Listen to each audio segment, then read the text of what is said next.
फिर बंद कर देता है। हाँ आज थोड़ा वो खुल के गया है ना, हाँ इसीलिए गिर रहा है, नहीं तो ഓ ഗൈസ് ഇവർ വെള്ളം കൊടുക്കണത് ഇതൊരു ടൈം ടേബിൾ ഉണ്ട്. അവർ 6 മണിക്ക് വെള്ളം ഓണാക്കും, എന്നിട്ട് कारण भी टाइम में देता है। കറണ്ട് എല്ലാം അവരുടെ ടൈം ടേബിൾ അനുസരിച്ചാണ് കൊടുക്കുന്നത്. അവർ ഒരു സ്വാതന്ത്ര്യം ഇല്ലാതെ എന്നുവെച്ചാൽ എന്താണ് ഭയങ്കര ബുദ്ധിമുട്ടാണ് ഇവിടെ റൂമൊക്കെ ഇവർക്ക് കിട്ടുന്നെങ്കിലും. अभी कारण खोजेगा तो 20 रुपया लगेगा। हाँ 20 रुपया। ആ ഇവർ ഇപ്പോൾ കറണ്ട് വേണം മൊബൈൽ വെള്ളം ചാർജ് ചെയ്യാനോ ചോദിക്കണമെങ്കിൽ അവർക്ക് പ്രത്യേകം 20 രൂപ കൊടുക്കണമെന്ന് പറയുന്നത്. അത്രയ്ക്ക് ഒരു ഓരോരോ സാഹചര്യം ദാരിദ്ര്യം ആയതുകൊണ്ടല്ലേ പുറത്തേക്ക് പറഞ്ഞത്. ഗൈസ് നിങ്ങൾ കണ്ടുകൊണ്ടിരിക്കുന്ന ഈ ഒരു ആളും ഈ ഒരു സ്ഥലം എവിടെ ആയിരിക്കും? പെരുമ്പാവൂർ ആയിരിക്കുമല്ലേ. നമ്മളെ പെരുമ്പാവത്തിലെ കുറേ ഹിന്ദിക്കാരും ബംഗാളിയും നോർത്ത് ഇന്ത്യനും ബീഹാറിയോ എന്തോ പറയണോ അവരായിക്കോട്ടെ, അവർ താമസിക്കുന്ന ഒരു സ്ഥലമാണ് ഇതും അല്ലേ? ആണല്ലോ. പക്ഷെ പെരുമ്പാവൂർ ആണോ ഇത്?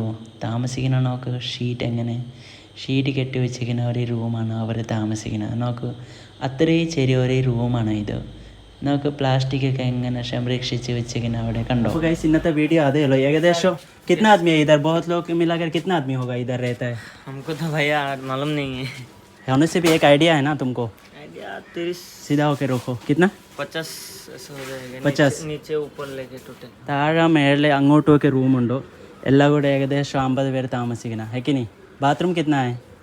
बाथरूम उधर में 4 है। അപ്പോൾ ഗൈസ് ഇവിടെ 10-50 പേര് താമസിക്കണം. എന്നിട്ട് നോക്ക് ഇവർ 4 ബാത്റൂമാണ്, നല്ല വൃത്തിയുള്ള ബാത്റൂം. ഇവിടെ വെള്ളമൊന്നുമില്ല, വെള്ളം ചുമന്ന് കൊണ്ട് വന്ന് യൂസ് ചെയ്യണം. അവർ താമസിക്കുന്ന അതിൽ നിന്ന് ഏകദേശം 5 മിനിറ്റ് സമയം വേണം ബാത്റൂം പോകാനായിട്ട്. അത്രയും ദൂരമാണ് ബാത്റൂം. അത് മാത്രമല്ല ബാത്റൂം കണ്ടാൽ എന്തൊരു വൃത്തി. അത് മാത്രമല്ല നോക്ക് താമസിക്കാറുണ്ടല്ലോ. അപ്പോൾ ഗൈസ് ഞാൻ പറയാൻ പറഞ്ഞത് എന്താ അറിയുമോ? ഈ ഒരു സ്ഥലം നിങ്ങളുടെ സ്വന്തം തിരുവനന്തപുരമാണ്. അത് തിരുവനന്തപുരത്തിൽ എവിടെ നിങ്ങൾ പറയുക. Thank you so